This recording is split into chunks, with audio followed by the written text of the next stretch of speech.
What does it mean to be a child of God? Let's look at yesterday's sermon and make it applicable for our own personal life right now. Well, yesterday was all about being a child of God, and we had the pleasure of dedicating 4 children at the closing of the service. And so we reflected on this. There is a tension, obviously, right?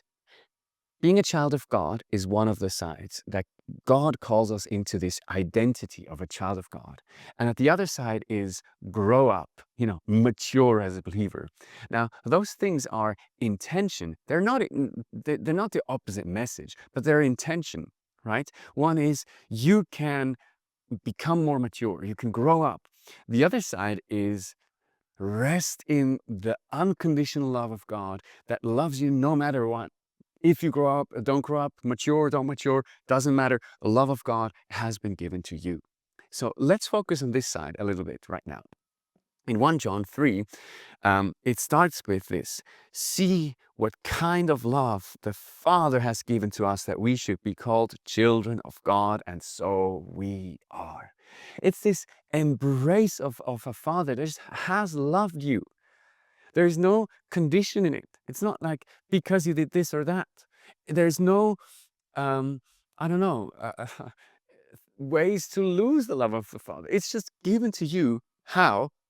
The reason why the world does not know us is that it did not know Him.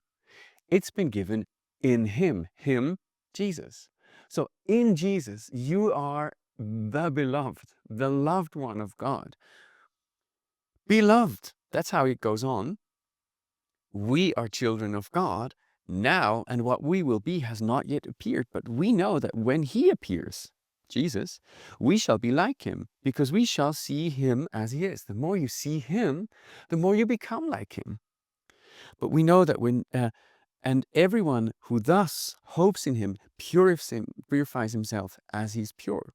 So this whole concept of sanctification, growing up, become more and more pure or mature as a Christian, actually starts with this identity of just being a child that is radically accepted by Jesus, radically accepted by the Father, and therefore has the security to actually be transformed, be changed, right? If you're not threatened by criticism, then you can actually receive it and you can actually change. And that is the identity of a child. You're extremely secure and extremely curious and extremely in wonder of what is going on and what the world is bringing, what is God's plan. You are extremely happy that you are received, but also happy to receive other people. That's the spirit of a child who has been accepted unconditionally by God. What's the application? Well, I would suggest that you get stuck on the first 2 words of the Lord's Prayer. When you pray, pray like this. Jesus says, Our Father, hallowed be your name, your kingdom come, and so on. But that's the way Jesus talks about God. And I've found that sometimes when I pray the Lord's Prayer, and I don't rush on to the next line, but just stay there, process, think about the love of the Father. Our Father, He loves me as a Father.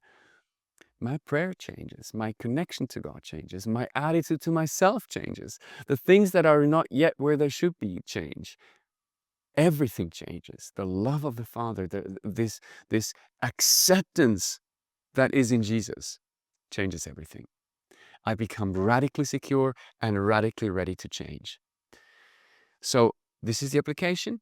Pray the Lord's Prayer, but get stuck on Our Father until you see something change, and then go on with the rest.